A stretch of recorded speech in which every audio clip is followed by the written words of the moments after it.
Syndicate ও নানা সংকটে poultry খাতে উৎপাদন খরচ অস্বাভাবিক বেড়েছে। কর্পোরেট কোম্পানিগুলোর সিন্ডিকেট, একদিনের বাচ্চা, পোল্ট্রি ফিড ও ওষুধের দাম বৃদ্ধির কারণে নীলফামারীর পোল্ট্রি খাতের ছোট ও মাঝারি খামারিদের ব্যবসায় ধস নেমেছে।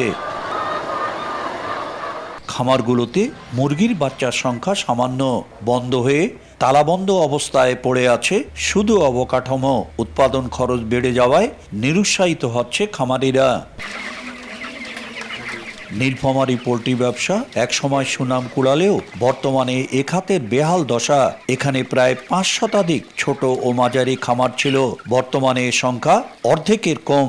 খামারিদের অভিযোগ, সিন্ডিকেট, ইচ্ছামতন একদিনের বাচ্চা ও পোল্ট্রি ফিডের মূল্য নির্ধারণ, ওষুধের অতিরিক্ত দামের কারণে উৎপাদন খরচ অস্বাভাবিক বেড়ে যায়।